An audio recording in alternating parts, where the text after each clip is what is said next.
നിങ്ങളുടെ ഇഷ്ട പരമ്പരകൾ എക്സ്ക്ലൂസീവായി സൺ നെക്സ്റ്റ് ആപ്പിലൂടെ തികച്ചും ഫ്രീ ആയി ഇപ്പോഴേ ആപ്പ് ഡൗൺലോഡ് ചെയ്യൂ. എന്റെ ചേച്ചിയാണ് പൂജയെന്ന്. അത് ശരിയാ. എടോ, നമ്മുടെയൊക്കെ റോൾ മോഡലായ ചേച്ചി. പക്ഷേ മറുവശത്തൊരു പീറ പെണ്ണ് വിചാരിച്ചപ്പോ അർജുനേട്ടനെ പോലെ ഇത്രയും പേരും പ്രശസ്തിയുള്ള ഒരാളെ നിഷ്പ്രയാസം ജയിലിലേക്ക് അയക്കാൻ കഴിഞ്ഞു. അവൾ എന്തായാലും ഇതിനൊക്കെയുള്ള ശിക്ഷ അനുഭവിച്ചേ മതിയാകൂ. പക്ഷേ അവളോട് സൂക്ഷിച്ച് ഡീൽ ചെയ്യണം.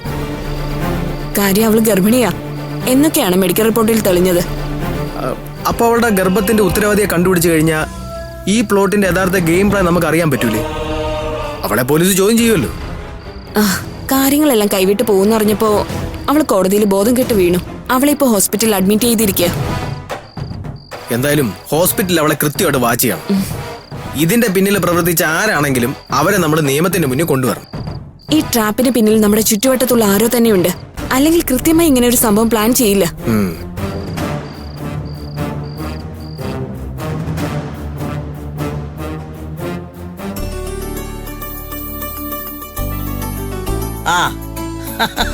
മാധുരി, പൂജ, അർജുൻ, ദാ നമ്മുടെ രക്ഷകൻ വന്നു, വക്കീല് വന്നു. ഇരിക്കുന്നെന്താ? നന്ദേട്ടാ, താങ്ക് യു നന്ദേട്ടാ. അങ്കിൾ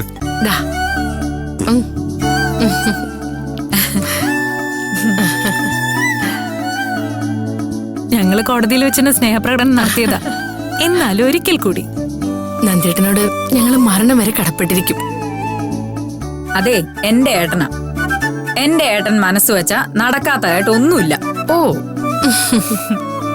എന്റെ മോളെവിടെ? ഞാൻ കൊണ്ടുവരാത്തതാ. അത് മോശമായിപ്പോയി നന്ദേട്ടാ. ചേച്ചിയല്ലേ ഈ സമയത്ത് ഏറ്റവും കൂടുതൽ വേണ്ടിയിരുന്നത്. അതെന്താ നിങ്ങള് ആന്റി കൊണ്ടുവരാത്തെ?